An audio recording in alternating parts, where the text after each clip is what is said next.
sak mel moi hok tuya alwang ral mai tur hi oru na zal du ni lan nang ne soi le tur danga om don imo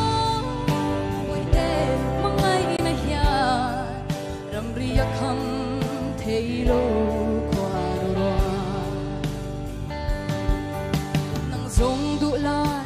chama bui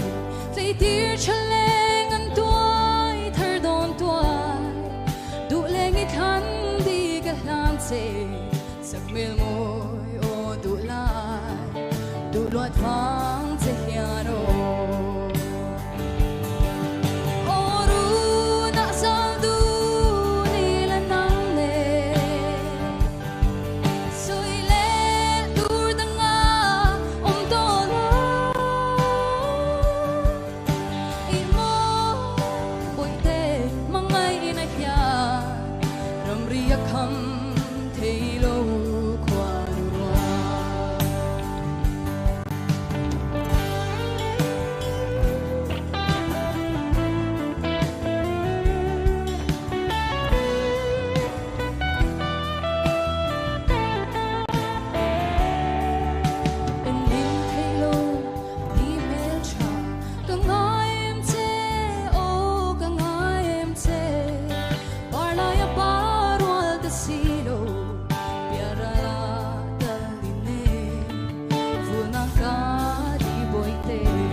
Chuan zonet thok tu zong zong te chunga long thu ka saya tin kan judge te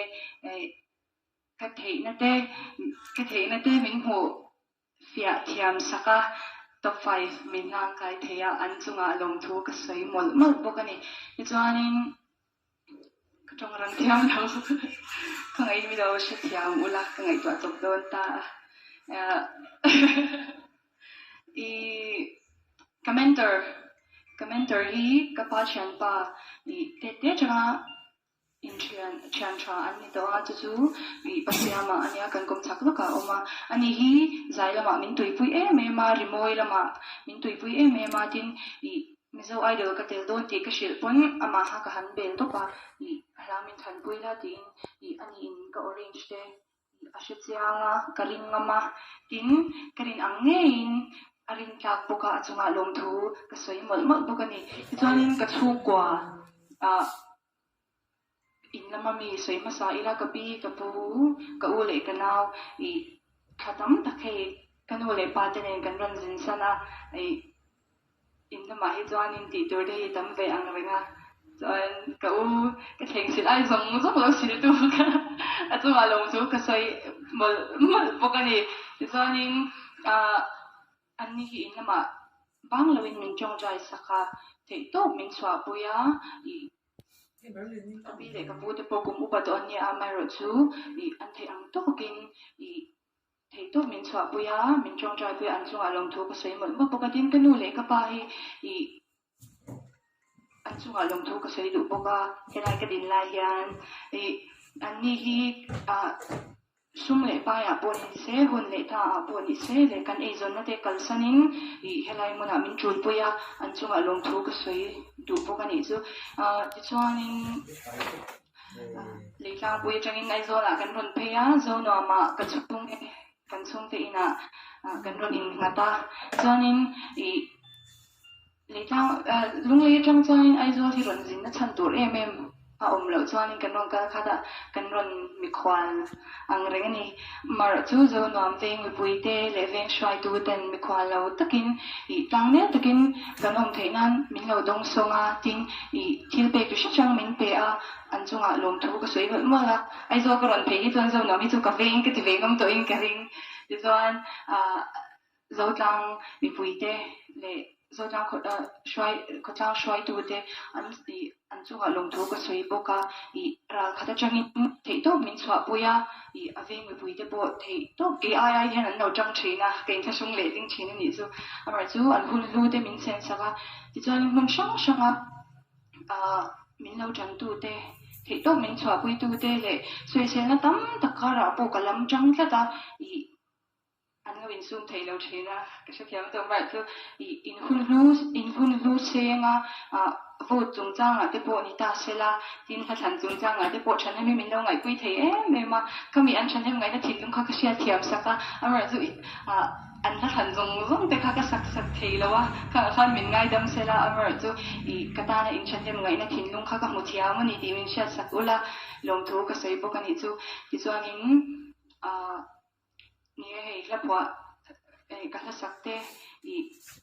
Bivan ruati aboral to amar chu top 50 top 20 ma kan zai ma han bivan ruati hi kan vat lo a chuanin ani kha hei la chungchang te kan va soi poya tin chu mi lo po I kan ron sak nei tu te kan be china an ha pal takin min sak te china tin sei sakhiam em lo mai na ka du to ka sei sakwin phal sak china lo em bo kan yan chunga ti chuanin zaina khanin kan bial tu MLA khan min tenu pai min choyom dikha ka soi maya kha tu na hian min long thu ka soi duwa an chunga long thu ka soi mola ti chuanin ka tel tira changin first round zan atang khanin Aries Boutique si phir veng thuna omani ani moi taka in ma ka ron lan swa thei ka ron lan thei nan min hau tok mai ani zo ke ni tan te chuan hei han bel tur amo han pun tur eng ma kan shelawa takin kan lo pe amar chu ani khanin moi taka in ma ka din swa thei nan ka du zong le moi ka ti zong kalung thu min government chui sak china tin kor mai ba kha bu chung changa te ka zai chung changa thei to min chwa apuya kasia chongchai puina lama te po achunga long thu ko soya tin top 50 atang khanin ka MB luang mwala mi hi ni ani hi moi taka min ma mu cha ka kalodin ve theinan thei to min chwa puya min chei china ka samte moi takin min design sak china ka long me ma thinlung takin long thu ka soi pokani pesuanin ka performance ka enin le chuanin top 5 ke nan rin ka tin ka ring lo shim ama ero chu pathian ka shwaina ni ba forming min cham tu zong te nangma ni wanga ni ka phu lo ka India ke aya top 5 tin phu hi ka thian te tam takan oma ka ute zokan ka ute tam takan oma amar chu tin judge te bo ni ta sela an fel ka ti ema so tim tu na hianin min tran tu te min support tu te hian top 3 kain han kai an be se ya amer chu pathian kan dila pathian hena kan chong raya atok china tin min shwai china chu wangin lom ki ma po ka loma nangmi po ka then china min lom pui ula tim top 3 kain hlang kai thei lo hi rilruna da te thin ma te chak lo utla hi chu ka bul chan mu chau turani nakina khanin tun aina sa in support na hi kalama mo don chawa chuwang chanin chongchai puina lama te tin ka kalle zel na tura in support na hi kalama mo don chawa chuwangin khongain katan rengola chu ka dir han bok cheu ni soi mai te kanei ni chuan khongain min ngai dam ula ka ti zong khani ro se kalong le